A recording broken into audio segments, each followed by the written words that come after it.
I gave her everything. My savings, my trust, my future. She called me my king every single day. Then one morning, I woke up and she was gone. So was my bank account. So was the house I bought in her name. I'm 67 years old, and I have nothing left. I'm sitting on a rooftop bar in Cebu watching the sunset with Jonalyn's hand in mine. The sky is orange and pink, and I can smell the salt from the ocean mixed with her perfume. She's laughing at something I said. I can't even remember what it was. All I know is I haven't felt this alive in years. She leans her head on my shoulder, and her hair touches my neck, and she whispers, I never want this to end. I squeeze her hand and I say, neither do I. And I mean it. God help me. I mean every word. She looks up at me with those dark eyes and she says, Marvin, you make me so happy. I never felt like this before. I kiss the top of her head and I think maybe this is it. Maybe this is what I've been searching for since Carol died. 3 months ago, I flew to the Philippines on what I told my daughter was a retirement exploratory trip. That's what I called it. Exploratory. Like I was some kind of adventurer. Truth is, I was running. Running from an empty house in Brooklyn. Running from a bed I couldn't sleep in anymore. Running from a life that stopped making sense when my wife took her last breath 4 years ago. My kids barely call. My son lives in Seattle with his family. My daughter's in Boston. They have their own lives. I don't blame them. But the silence in that brownstone was killing me. So I sold it. Got a good price too. $500,000 after all the fees. I thought maybe I could start over somewhere warm. Somewhere cheap.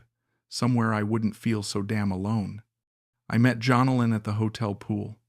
I was reading a book. I wasn't really reading, just staring at the pages. She was cleaning tables near the bar. Young, maybe mid-20s. Pretty in a way that made me look twice even though I knew I shouldn't. She caught me staring and she smiled. Not a fake smile.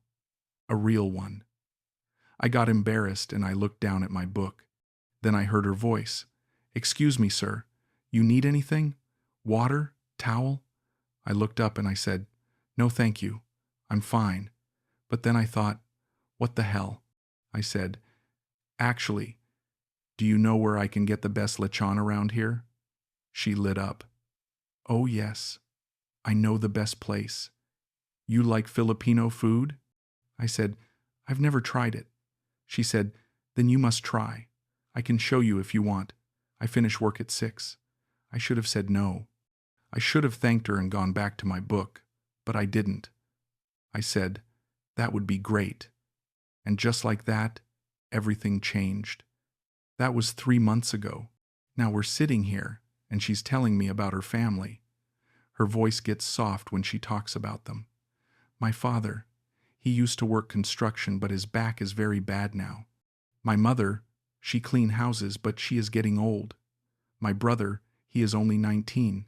He want to go to college, but we have no money. I listen, and I feel something stir in my chest. Something I haven't felt in a long time. Purpose.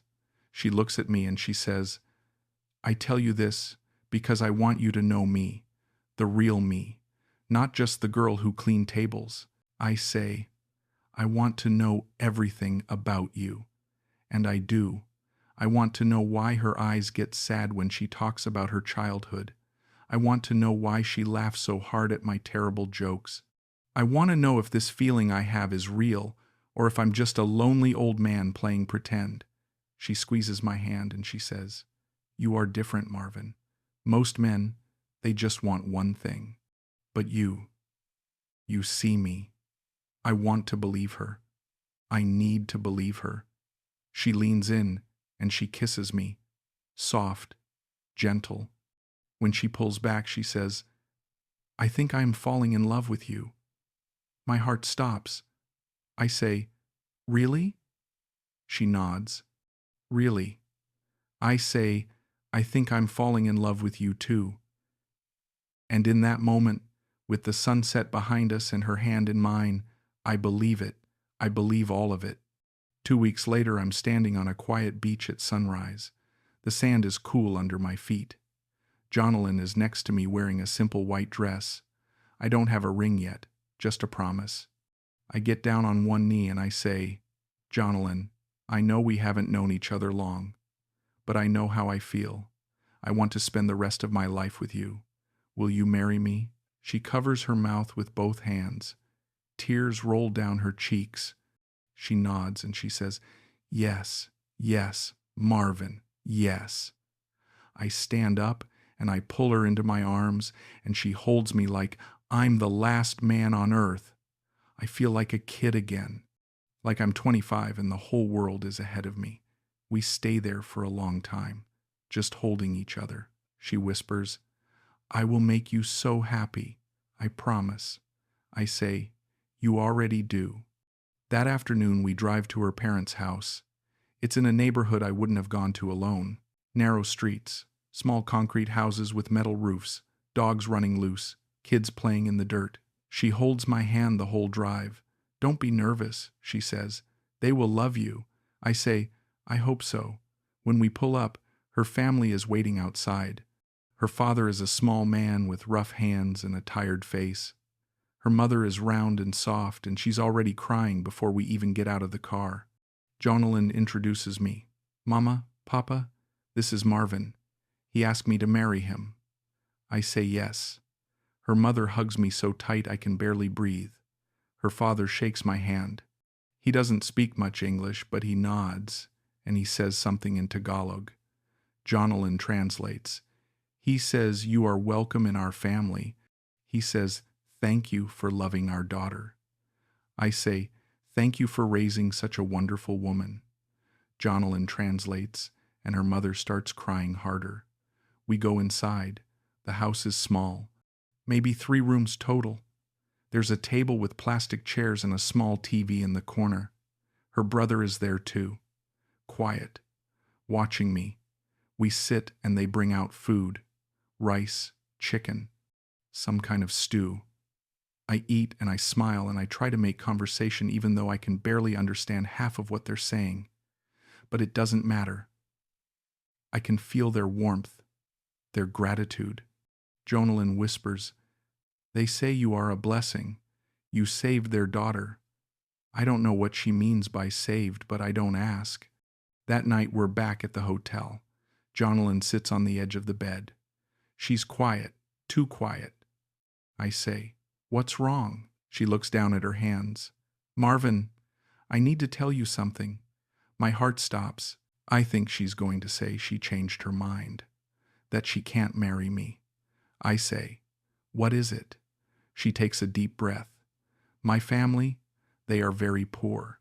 You see our house. You see how they live. My brother, he is sick. He needs medicine, but we cannot afford it. My father, he cannot work anymore. My mother, she is too old. I sit down next to her. I take her hand. How much do they need? End quote. She looks at me. I don't want your money, Marvin. I just want you to know. I want to be honest with you. I say, how much? She hesitates. Maybe $5,000 for my brother's treatment, for my father's surgery. I don't even think about it. I say, I'll help. She starts crying. No, Marvin. I cannot ask you.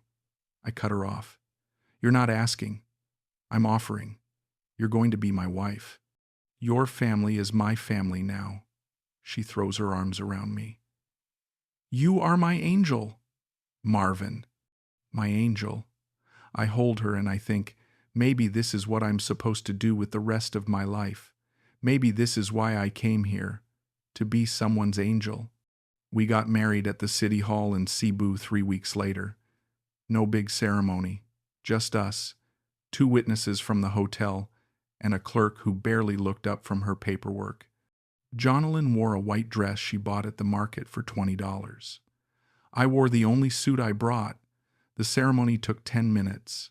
The clerk said some words in English and Tagalog. We signed papers. She stamped them. And just like that, Jonalyn was my wife. Afterward, we took photos outside. Jonalyn was glowing. She kept looking at the marriage certificate, like she couldn't believe it was real. She said, "Now we build our life together." I said, "Yes, we will." I meant it. I wanted to build something with her, something real, something that would last. The next week, I started making arrangements. I called my bank in New York. I told them I was closing my accounts. The woman on the phone said, "Mr. Marvin, are you sure? This is a significant amount of money to transfer overseas." I said, "I'm sure." I had already decided I was going to live here, with Jonalyn, with her family. I was going to be the man she believed I was. I opened a Philippine bank account. Jonalyn came with me. The banker asked if I wanted a joint account. I looked at Jonalyn. She said, "Whatever you want, my love." I said, "Joint account. We're married. What's mine is hers." The banker nodded. He processed the paperwork. Within a week, I had transferred over $300,000. Everything I had from the sale of my house, my retirement, my life savings. All of it sitting in a Philippine bank with both our names on it. We started looking at houses. Jonalyn said she wanted something with space. "Big enough for my parents to visit," she said. "Family is everything here, Marvin. You understand?" I said, "Of course." We looked at maybe 10 houses. Some were too small. Some were too far from her family. Then we found it. A 3-bedroom house in a nice neighborhood. Gated. Guard at the entrance. Clean streets. Jonalyn loved it. "This one," she said. "This is perfect." I agreed.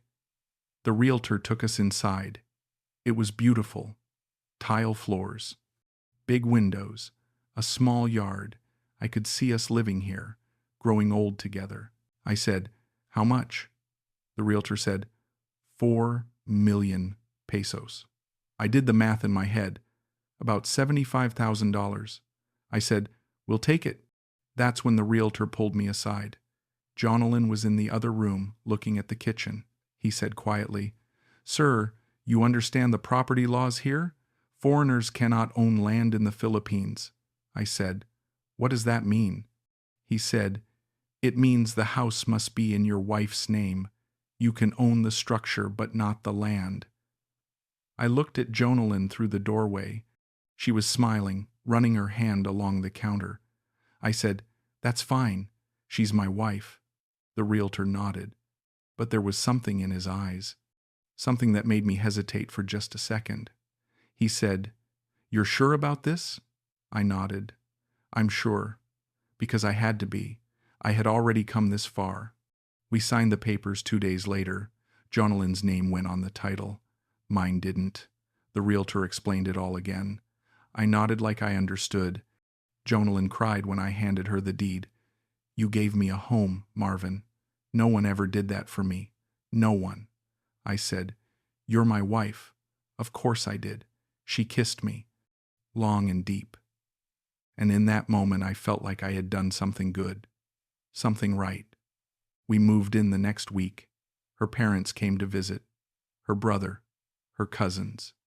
There were always people in the house. Jonalyn said, "This is how it is here. Family is close." I said, "I love it." And I did. At first, but then things started to change. Not all at once, just slowly, like water wearing down stone. Jonalyn started spending more time with her cousins. She'd leave in the morning and come back at night. She'd say, "I had to help my cousin move," or "I had to take my aunt to the doctor." I said, "Why didn't you tell me? I could have driven you." She'd smile and say, "You need to rest, my love. You are retired now. Enjoy your life." But I didn't feel retired. I felt alone. Her phone was always buzzing. Always. Morning, night, middle of dinner. I'd ask, "Who's texting you so much?" She'd glance at the screen and say, "Just my sister. She's having problems with her boyfriend." I'd nod. I'd go back to eating. But I started to notice. She never let me see the screen. She'd tilt it away, or she'd put it face down on the table. And when I'd walk into a room while she was on the phone, she'd switch to Tagalog. Fast, like she didn't want me to hear. Then the money requests started. At first they were small. My brother needs medicine. Can you send $200? I sent it. My father needs to see a specialist. Can you send 500? I sent it. My cousin's tuition is due. Can you send 1,000? I sent it. Every time. Because I wanted to help. I wanted to be the man she needed me to be. But the requests kept coming. Faster, more frequent, more expensive. One night I was lying in bed and I checked our joint account on my phone. I scrolled through the transactions. My stomach dropped. There were withdrawals I didn't recognize. Transfers to accounts I'd never heard of. Cash withdrawals at ATMs I'd never been to. I sat up. Jonalyn was in the bathroom. I called out, "Jonalyn, can you come here?" She came out, drying her hands. "What is it?" I showed her my phone. "What are these transactions?" She barely looked. "Oh, that's for my family. I told you. My brother. My father," I said. "This is $15,000 in 3 weeks." She shrugged. "They needed it." I said, "You should have asked me first." Her face changed. Just a little. Her smile faded. "I thought you wanted to help my family. You said what's yours is mine." I said, "I do want to help. I just want to know where the money is going." She crossed her arms. "You don't trust me now?" I said, "It's not about trust." She cut me off. "It is about trust. You think I am stealing from you?" I said, "No, I just—" She turned and walked out of the room.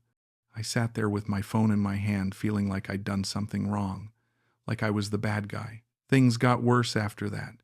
She stopped laughing at my jokes. She stopped sitting with me at night. When I'd try to hold her, she'd say she was tired, or she had a headache, or she had to call her sister.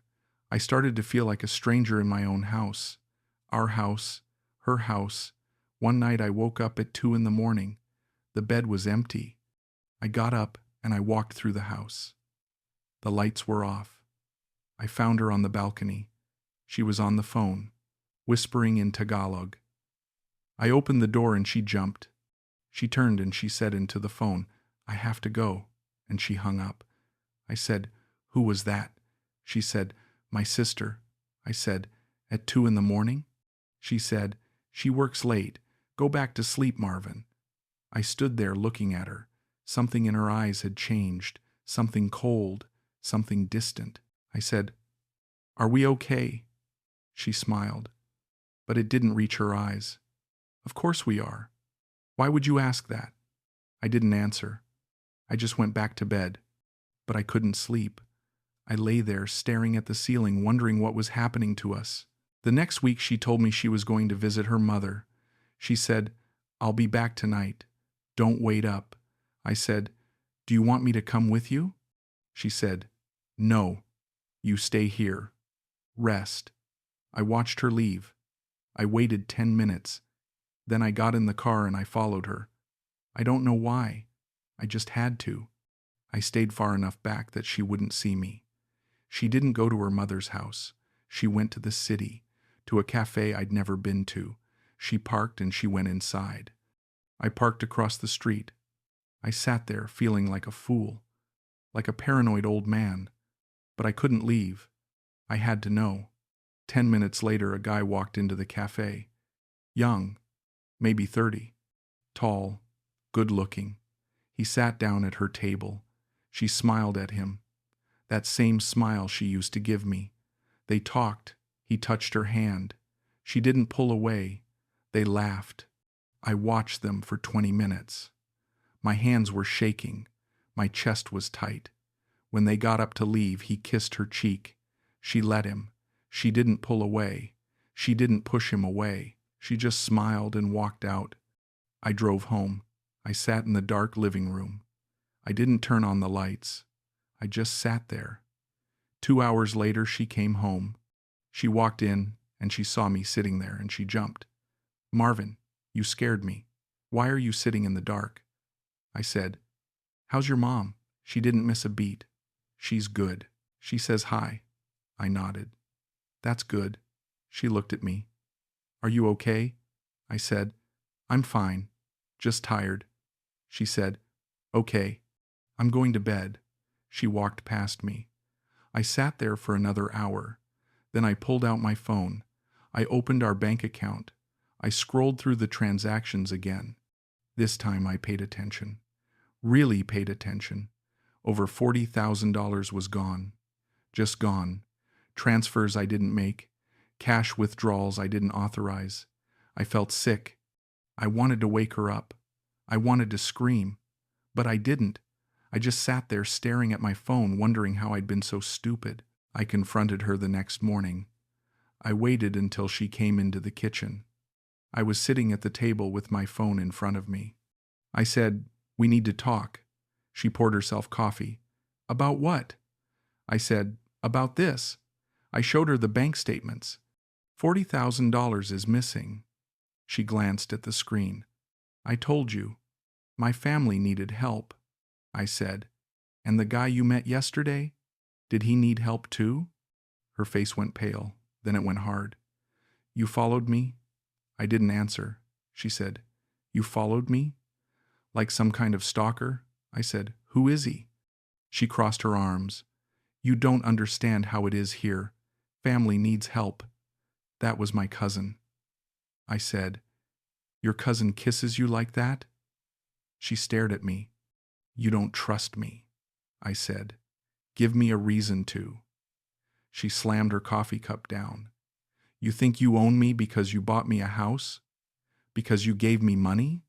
I felt like I'd been slapped. I said, I thought you loved me. She laughed. Not a real laugh. A bitter one. Love? Marvin, you are 67 years old. You think a 4-year-old girl loves you? I couldn't breathe. I just stood there. She kept going. You wanted a wife. I needed a visa. We both got what we wanted. I said, so it was all a lie? Everything? She didn't answer. She just walked into the bedroom. I followed her. Answer me. She started packing, throwing clothes into a suitcase. I said, what are you doing? She said, I'm leaving. I said, this is your house. Where am I supposed to go? She stopped. She looked at me. That's not my problem. I said, please, we can fix this. We can. She zipped up the suitcase. There's nothing to fix, Marvin. It's over. She walked past me. I grabbed her arm, not hard, just enough to stop her. Please don't go. She pulled away. Let go of me. I did. She walked out the door. She didn't say goodbye. She didn't look back. She just left. I stood there for a long time. I don't know how long. Eventually, I sat down on the couch. The house was silent. I looked around. The TV I bought, the furniture I bought, the bed I bought, all in a house I couldn't legally own. I pulled out my phone. I called the bank. I need to check my account balance. The woman on the phone said, 1 moment, please. She came back. Sir, your account has been closed. I said, what do you mean closed? She said, it was closed 2 days ago. All funds were transferred out. I said, by who? She said, by the account holder. Your wife. I hung up. I sat there staring at the wall. Everything was gone. The money, the house, her, all of it. I called a lawyer. I told him everything. He listened. When I finished, he said, I'm sorry, sir, but the house is in her name. The account was joint. You have no legal claim to any of it. I said, there has to be something I can do. He said, you signed it all away. There's nothing. I hung up. I didn't leave the house for 3 days. I barely ate. I just sat there trying to figure out where I went wrong. My phone buzzed. A text from my daughter. Dad, are you okay? You haven't called in weeks. I stared at the message. How could I tell her? How could I tell her that I threw away everything for a woman who never loved me? I didn't respond. I went through my phone instead. Photos of Jonalyn. Jonalyn smiling. Jonalyn holding my hand. Jonalyn kissing me on the beach. Were any of those moments real? Or was I just a walking ATM to her? I wanted to delete them, but I couldn't, because if I deleted them, it meant it was all fake. And I wasn't ready to accept that yet. I called the bank again. Different person this time. I asked, is there any way to trace where the money went? They said, we can provide transaction records, but if the funds were transferred legally by an account holder, there's nothing we can do. I said, even if it was theft? They said, it's not theft if she had legal access to the account. I hung up. I looked around the house one more time. The TV was still on, some Filipino soap opera. I turned it off. Everything in this house I paid for, and now it was all hers. I had $11,000 left in my U.S. account. That was it. That was all I had left of a lifetime of work. I left the Philippines 6 months later. I didn't fight for the house. What was the point? It was in her name. I didn't try to find Jonalyn. What would I say? I just let it go. I moved into a small apartment in Florida, Tampa. Cheap rent, quiet neighborhood, mostly retirees like me. I live on Social Security now, $1,500 a month. It's enough. Barely. I don't talk to many people. There's a guy next door who nods at me sometimes. A woman at the grocery store who always asks how I'm doing. I say, fine, and I keep moving. My daughter calls once a week. She finally got the truth out of me. Not all of it, just enough. She said, Dad, why didn't you tell me? I could have helped, I said. I was ashamed. She said, you don't have anything to be ashamed of. She took advantage of you. But I am ashamed. I'm ashamed that I was so desperate for love that I ignored every red flag. I'm ashamed that I gave away everything to a woman who saw me as a paycheck. I'm ashamed that I let myself believe that a 2-4-year-old girl could love a 6-7-year-old man. My daughter said, I'm just glad you're okay, Dad. I said, me too. But I'm not okay. I'm alive. That's different. I think about Jonalyn sometimes. Late at night when I can't sleep. I wonder if she ever thinks about me. Probably not. I was just a chapter in her life, a means to an end. But she was my whole world for a year. And that's the part that still hurts. I wonder if she's still in that house. I wonder if she's with that guy I saw her with. I wonder if she tells him the same things she told me. You make me feel safe. I never felt like this before. You are my angel. I hope he's smarter than I was. I hope he sees through it. But part of me hopes he doesn't, because maybe she is capable of love. Maybe I just wasn't the right person. Maybe I was too old, too boring, too desperate. I don't blame her anymore. That's the truth. I did it first. I hated her. I wanted revenge. I wanted her to feel the pain I felt. But now I just feel tired. Because blaming her doesn't change anything. It doesn't bring back my money. It doesn't bring back my dignity. It just keeps me stuck in the past, and I can't afford to be stuck anymore. I'm 68 now. Even if forward is just this small apartment and my Social Security check and my daughter's weekly phone calls, the real betrayal wasn't hers. It was mine. I betrayed myself. I knew something was wrong. I saw the red flags, the phone calls at 2 a.m, the constant money requests, the way she stopped looking at me. I saw all of it, but I ignored it, because I wanted to be loved so badly that I was willing to lie to myself. I wanted to believe that moving to a foreign country and marrying a beautiful young woman would fix the hole Carol's death left in my life, but it didn't. It just made the hole bigger. I thought I was saving Jonalyn. But really I was trying to save myself, and you can't save yourself by giving everything away. I learned that the hard way. I'll never get my money back. I know that. I'll never get those 12 months back. I'll never get the version of myself back that believed in second chances and tropical sunsets and true love. That version of me died in that house in Cebu. But maybe that's okay. Maybe I needed to die a little to learn how to live again. I'm not the same man I was. I'm harder now, more careful, more suspicious. I don't trust easy smiles anymore.